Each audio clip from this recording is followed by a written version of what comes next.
The promise of transforming India or not to conflate the risk of scarring India. धन्यवाद सभापति महोदय। Atomic energy bill 2025 शक्ति bill का मैं स्वागत करता हूं, वंदन करता हूं, अभिनंदन करता हूं। ये ऐतिहासिक बिल है। माननीय मंत्री जी ने अपनी शुरुआत में ही कहा था, आने वाली पीढ़ी याद रखेगी मोदी जी को कि ये बिल वो लाए थे। 2047 के विकसित भारत का जो अभियान है, यह मील का पत्थर साबित होगा। मोदी जी के नेतृत्व में पिछले 11 वर्षों में परमाणु ऊर्जा में 70% की वृद्धि हुई है। न्यूक्लियर एनर्जी का उपयोग हमने जैसा पहले भी कहा है कि शांतिपूर्ण तरीके से प्रयोजन के लिए करते हैं तथा विकास के लिए करते हैं। अभी इस क्षेत्र में सिर्फ सरकारी पीयूसी हैं वही काम कर रही है। देश में तेजी से जिस प्रकार से विकास हो रहा है, उस मान से ऊर्जा की खपत को ध्यान में रखते हुए इसे प्राइवेट प्लेयर के लिए भी खोला जा रहा है।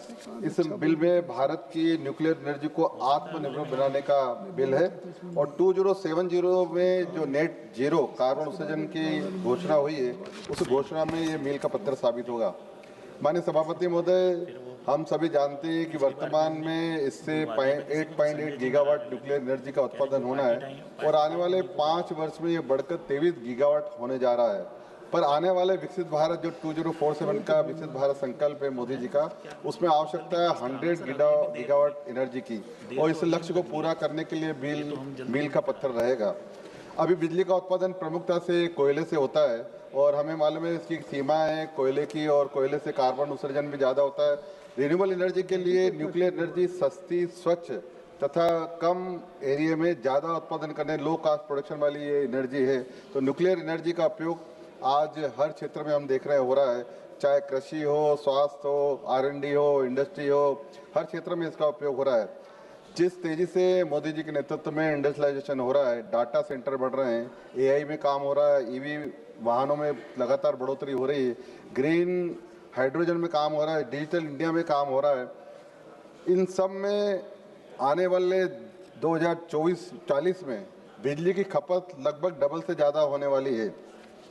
आने वाले 2030 में डाटा सेंटर के लिए भी 10 गीगावाट की बिजली की आवश्यकता होगी। इन सबको ध्यान में रखते हुए बिल बहुत ही महत्वपूर्ण है। इस बिल में डाटा सेंटर के लिए कंपनी को छोटे छोटे न्यूक्लियर पावर सेंटर अपने यहाँ बनाने की सुविधा रहेगी। स्मॉल मॉड्यूलर रिएक्टर से दुनिया में भारत डाटा और डिजिटल का हब स्थापित होने जा रहा है। सरकार ने छोटे छोटे मॉड्यूलर रिएक्टरों को R&D के लिए आगामी 5 वर्षों में जो प्रावधान किया है, 20,000 करोड़ का प्रावधान किया है। सभापति महोदय, इस बिल को तैयार कर, ये बिल ऐसे ही तैयार नहीं हुआ है। इस बिल को तैयार करने के लिए पूरी होलिस्टिक अप्रोच अपनाई गई है और इस बिल के लिए अलग अलग मंत्रालयों से कंसर्न भी किया गया है। इस बिल के लिए नीति आयोग, विधि न्याय मंत्रालय, विदेश मंत्रालय और इसके साथ साथ परमाणु ऊर्जा आयोग, विद्युत मंत्रालय तथा अन्य मंत्रालयों से सहमति के बाद ये बिल लाया गया है। इस बिल की लाइसेंस की प्रक्रिया भी पूरी स्पष्ट दी हुई बिल में। सेफ्टी पॉइंट ऑफ व्यू से सेफ्टी के क्या क्या प्रिकॉशन होना चाहिए वो भी इस बिल में बताया गया है। पूरा डिटेल में इस बिल में दिया गया है। मेरे विपक्ष के साथी ने बिल पढ़ा नहीं है। रेगुलेटर बोर्ड भी बनाया जा रहा है जो जिसमें प्रावधान रहेगा हर बात का, और इंस्पेक्शन हो तथा इन्वेस्टिगेशन हो, सभी का इसमें प्रावधान किया गया है। यदि कोई न्यूक्लियर डैमेज होता है तो उसके लिए भी मुआवजा और बीमे की राशि इसमें रखी गई है।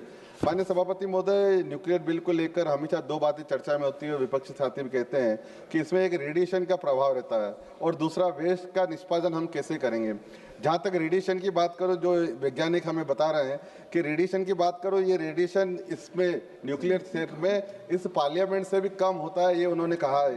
दूसरा, जहाँ तक वेस्ट डिस्पोजल की बात है, वेस्ट डिस्पोजल के लिए उन्होंने कहा है कि वेस्ट डिस्पोजल हम लेंगे और उसमें भी प्रोसेस करेंगे। माननीय प्रधानमंत्री जी कहते हैं कचरे से कंचन, तो ये उसका जो वेस्ट रहेगा उसमें भी प्रोसेस करके हम कमाएंगे। इस बिल के अंतर्गत परमाणु ऊर्जा नियामक परिषद का भी गठन किया जाएगा। इस परिषद के अधिकार व करते हुए इसमें पद दिए हुए हैं। माननीय सभापति महोदय, वर्तमान में भारतीय परमाणु बीमा पुल जो परमाणु क्षति के लिए 2010 अधिनियम की तरफ से सिर्फ 1500 करोड़ की लायबिलिटी तय करता है, लेकिन इस बिल में न्यूक्लियर स्टेशन स्थापित करने वालों ऑपरेटरों के लिए विभिन्न लायबिलिटी क्लासिफाइड की गई है। अगर हम बात करें कोई 1200 मेगावाट से अधिक का रिएक्टर बनाता है तो 3000 की लायबिलिटी रहेगी। अगर कोई 500 मेगावाट का रिएक्टर बनाता है तो उसको 1500 करोड़ की लायबिलिटी रहेगी। 250 मेगावाट से अधिक का रिएक्टर कोई बनाता है तो 750 करोड़ की लायबिलिटी रहेगी। 50 मेगावाट से अधिक का अगर कोई रिएक्टर बनाता है तो 300 करोड़ की लायबिलिटी रहेगी। और 50 मेगावाट तक अगर कोई रिएक्टर बनाता है तो 100 करोड़ की लायबिलिटी रहेगी। किसी भी अगर कोई विवाद होता है, उस विवाद को निपटने के लिए, निराकरण के लिए परमाणु न्याय प्राधिकरण का भी इसमें प्रावधान किया गया है। और इसके बाद भी अगर वो संतुष्ट नहीं है तो हाईकोर्ट और सुप्रीम कोर्ट भी जा सकता है। न्यूक्लियर लायबिलिटी फंड का भी इसमें प्रावधान किया गया है, बीमे का भी प्रावधान किया गया है। माननीय सभापति, मुझे पुरानी सरकार में, इनकी सरकार में हमने देखा कि किस प्रकार इस क्षेत्र में दो प्रमुख बाधाएं थी। एक तो पूरा जो ये नियंत्रण था वो सरकार के पास था, और दूसरा प्राइवेट प्लेयर इसमें कहीं नहीं आ रहा है। लेकिन अब इस बिल के प्रावधान में प्राइवेट प्लेयर भी आ सकते हैं। इस बिल में आने से बड़े पैमाने पर परमाणु क्षमता का विस्तार होगा, निजी निवेश आगे आएंगे, सुरक्षित और बेहतर रिएक्टर बनेंगे, स्मॉल मॉड्यूलर रिएक्टर बनेंगे, जो डाटा सेंटर और एआई के लिए आने वाले समय में आवश्यकता है। भारत इसमें आत्मनिर्भर बनेगा, और जो माननीय प्रधानमंत्री जी का संकल्प है नेट जीरो 2070 में, उस लक्ष्य को हम पूरा करेंगे। अंत में सभापति महोदय, ये कहना चाहूँगा कि माननीय प्रधानमंत्री मोदी जी के नेतृत्व में स्वच्छ भारत हो रहा है, उज्जवल भारत हो रहा है, आयुष्मान भारत हो रहा है, आत्मनिर्भर भारत हो रहा है, स्वदेशी भारत हो रहा है, शक्तिशाली भारत हो रहा है, स्वाभिमानी भारत हो रहा है, विकसित भारत हो रहा है, डिजिटल भारत हो रहा है। अब न्यूक्लियर भारत भी इस बिल के माध्यम से होगा। बहुत बहुत धन्यवाद। मैं इस बिल का समर्थन करता हूँ।